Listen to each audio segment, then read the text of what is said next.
Hey. Today we're talking about generators and generators and manifesting generators make up about 70% of the population. And so it's really important for them to be lit up because their energy is the life force energy that fuels humanity. Let me see if I've got a little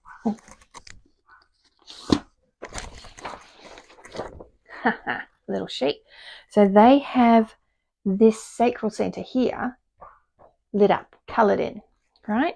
And that energy there is life force energy in the context of human design. So that's the energy that is the battery. It's our reproductive energy. It's our life force energy. That's not to say that nobody else has life force energy. Obviously, we're all alive. We've got life force energy. But in the context of how we're all operating together, the generators and the manifesting generators with those sacral centers defined is where that energy comes from. So the thing about generators and manifesting generators, with that generator energy, they love to do things. They can't help but do things. And what has happened historically is that they have been given all the jobs to do or taken on all the jobs because they love to do things and they love to be recognized and praised for what they're doing. So, and that praise isn't necessarily for things that they love doing, right?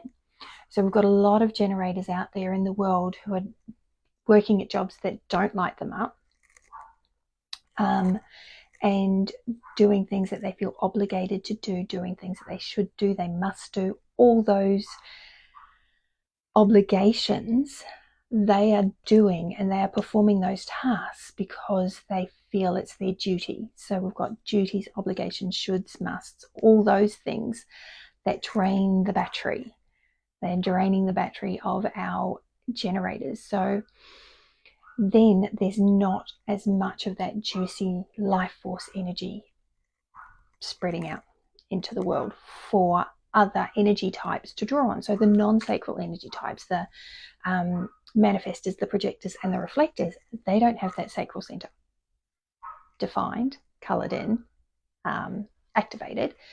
So they need a source of energy to be able to tap into and tap out of. And when the generators are having their batteries drained by doing things that don't light them up, it's doing a disservice to all of us. Okay, so for generators, their strategy is to follow what lights them up. So that excitement that they feel in their belly when there's a project or a person or something coming into their space. So I had this thought the other day, right? Because the way the strategy, the way that generators and manifesting generators interact with the world, interact with the universe, is that they are to respond. So manifestors initiate, they have to inform and initiate. Generators and manifesting generators respond to what's coming to them. And I haven't found a good analogy for that, but I was thinking of an inbound call center, right? Or an inbound something. So things are always coming at generators and manifesting generators, whether it's an email, overhearing a conversation, an ad on TV, a billboard that you drive past, something that sparks your interest and lights you up, or sparks your interest and doesn't light you up. You know, these are the things that you're responding to. Responding is just, I think we overcomplicate it. I certainly do. The things that you notice, right? And if you notice it and you find yourself leaning in, or you find your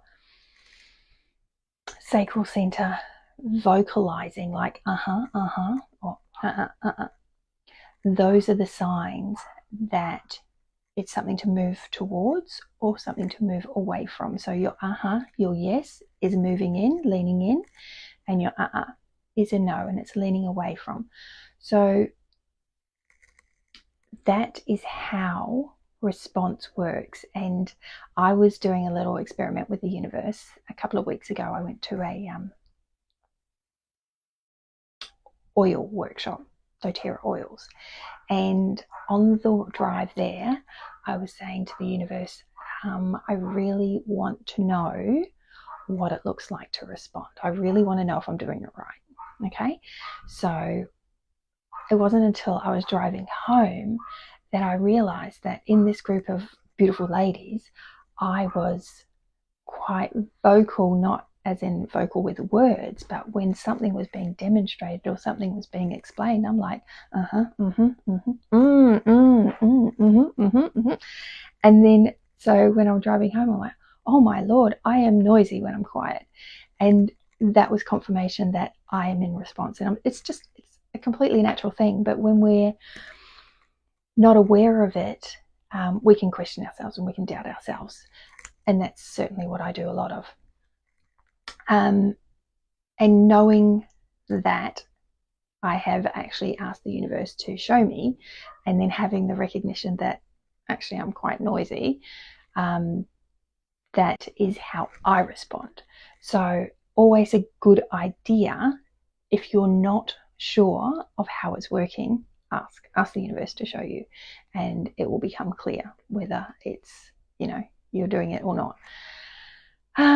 So that's my thought for generators. So generators need to be lit up, need to be doing things that they love. I love doing human design. I love sharing with you what I'm learning about human design.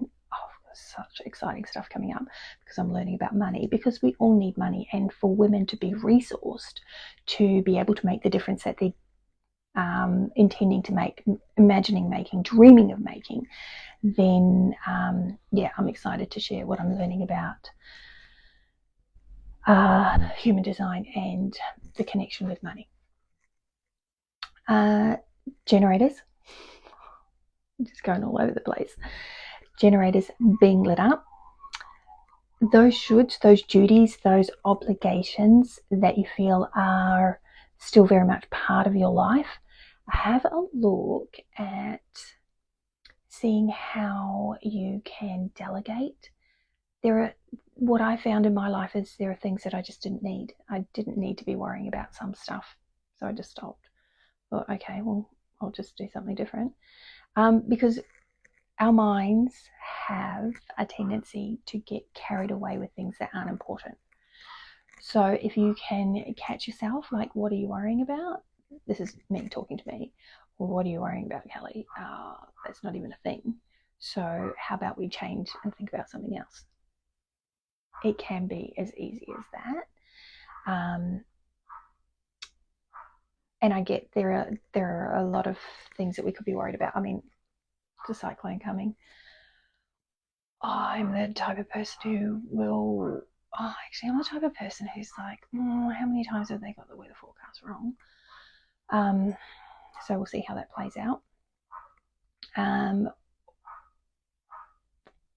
But my point was, the tasks that are draining you, if you can delegate, if you can let go, because there are some tasks that we don't love to do that somebody else would love to do, and so we can be blocking them from doing what they would be loving to do.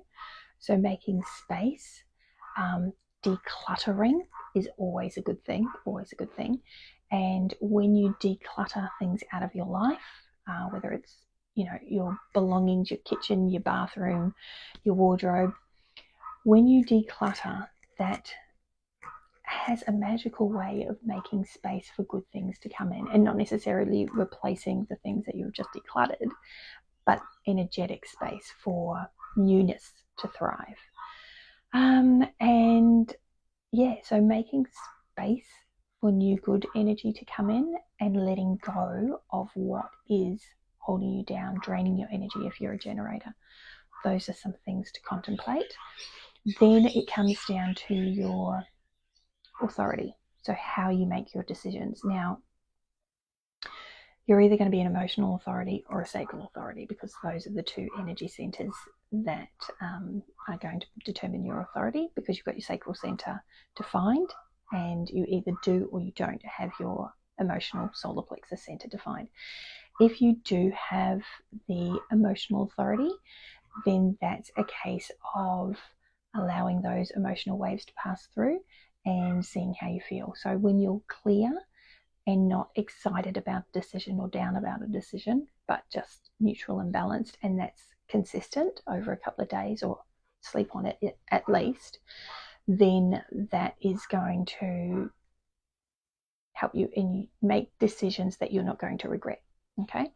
And then with the sacral authority, the things that light you up, experiment with that. Try it. If it lights you up, move in that direction. If it doesn't light you up, don't. Just say, no thanks. Try it. See what happens. All right. If you've got any questions, drop them in the comments below. Have a great day.